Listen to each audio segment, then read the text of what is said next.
السلام عليكم ورحمة الله وبركاته أعزائي الفضائيين في كل مكان، أهلا بيكم وحلقة جديدة على قناة الفضائي. وحلقة النهاردة هنتكلم فيها عن الكوارث اللي حصلت في مباراة كاس مصر ما بين نادي الزمالك ونادي بروكسي، وكمان هنتكلم على كل التغييرات اللي كولر بيفكر فيها، واكيد برضه هنتكلم على التشكيلة المتوقعة او بنسبة كبيرة اللي هتكون موجودة في مباراة يوم الجمعة ما بين نادي الاهلي ونادي الترجي التونسي. قبل ما نبدأ الحلقة انزل تحت في الكومنت صلي على النبي واعمل لايك للفيديو، وما تنساش لو انت مش مشترك معانا في القناة تعمل سبسكرايب وتفعل زر الجرس عشان ان شاء الله اي حاجة ننزلها يجيلك بيها اشعار. ويلا بينا نبدأ الفيديو. فيتور بيريرا رئيس لجنة التحكيم بيحكم بإحكامه. فيتور بيريرا بيتفرج على مباراة كاس مصر ما بين الزمالك وبروكسي وخلاص بيقول ان وليد عبد الرازق هو حكم مش طبيعي، هو حكم ظالم، حكم متربص. وبلاش نقول ان هو متربص ببروكسي لان هو اكيد ما يعرفش بروكسي، ولكن هو حكم تحس ان هو كان مسيستم كده على ان هو يمشي الدنيا مع الزمالك. لازم الزمالك يعدي كده عشان كاس مصر يبقى الدنيا فيه مظبوطه،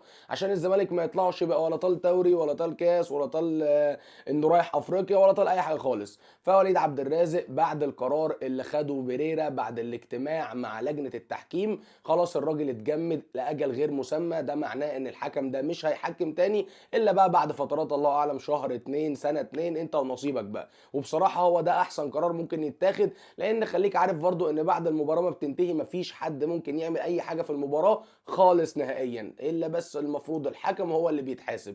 غير كده مفيش حاجه ممكن تحصل. فالحكم خلاص كده خد جزاؤه ويبقى شكرا على كده. ونشوف بقى الزمالك الفترات اللي جايه ايه اللي هيحصل معاه سواء كان في كاس ولا في دوري. نسيت اقول لك برضو ان وليد عبد الرازق ده هو الحكم اللي ادى الانذار لمحمود متولي قبل مباراه الزمالك مع النادي الاهلي. لو تفتكر اللي كانت من فتره قريبه، جه الراجل بيتكلم مع متولي بيقول له ايه يا عم، قال له انت بتقول لي ايه، خد انذار يا ابني. فالراجل يعني كده كده تحس ان الدنيا كانت معاه مش متظبطه، الراجل دماغه ضربه ولا لسعه ولا عنده حاجه يعني. المهم سيبك من الموضوع ده وتعالى نخش مع الموضوع الاهم، وهو مباراه النادي الاهلي مع نادي الترجي التونسي يوم الجمعه اللي جايه الساعه 10 مساء. اول حاجه عايز اتكلم فيها بصراحه هو دكتور ايهاب علي، دكتور التغذيه الخاص بالنادي الاهلي. الراجل ما شاء الله مظبط الدنيا، حاجه كده محترمه بالنسبه للعيبه النادي الاهلي. تحليل دي ان بقى وبصمات وكلام كده، يعني حاجات من اللي هو بتاعت اوروبا بمعنى اصح، عشان خاطر نتفرج على لعيبه النادي الاهلي في مستوى احسن. كل واحد ليه النظام الغذائي بتاعه، والدنيا بيني وبينك بدات تتحسن سواء كان طبيا او نفسيا او ذهنيا،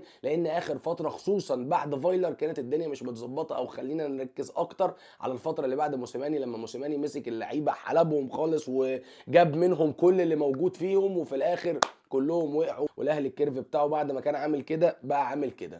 فدلوقتي ما شاء الله دكتور ايهاب حاجه محترمه جدا ومظبط الدنيا. طبعا دكتور ابو عبله بيتابع الحاله اللي هي يعني وقعت قلبنا كلنا، كابتن محمود متولي لما وقع في ارضيه الملعب بعد نهايه مباراته مع بيراميدز المباراه اللي فاتت. والحمد لله الراجل سليم، ولكن دلوقتي الناس بتفكر او بتدور الراجل ده ايه سبب وقوعه، ايه اللي حصل خلى محمود متولي وهو واقف مره واحده يقع، ايه اللي حصل، ايه المشكله فين هي. فمحمود متولي حتى لو جاهز بدنيا مستحيل ان هو يشارك، حتى لو موجود على الدكه كمان هيبقى خطر كبير جدا. فالمفروض ان دكتور ابو عبله بيتابع الحاله بتاعته لحد ما يكتب الريبورت بتاعه ويستقر على ان الحاله دي فيها كذا او اللي حصل فيها ده بسبب كذا وكذا وكذا، وبعدين نبقى نشوف. فاكيد اكيد اكيد مليون في الميه البديل الاول والاوحد والاساسي لمحمود متولي جنب محمد عبد المنعم هو ياسر ابراهيم. طبعا المفروض حسين الشحات المفروض ان هو كان راجع من اصابه خفيفه كده حاجه عضليه، ولكن المفروض ان هو جاهز بنسبه تقريبا 95% داخل على 100%. فالجهاز الفني هيستقر بس ويشوف اذا كان حسين الشحات مستقر 100% والدنيا معاه تمام.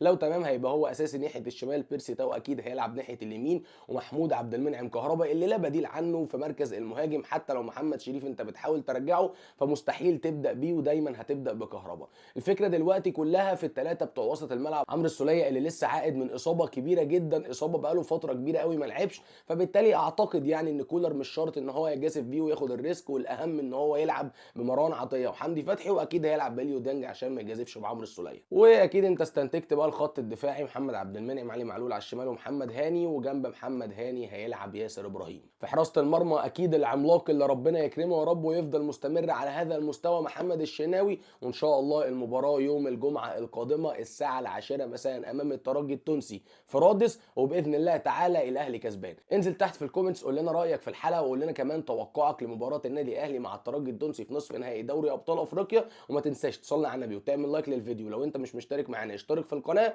والسلام عليكم.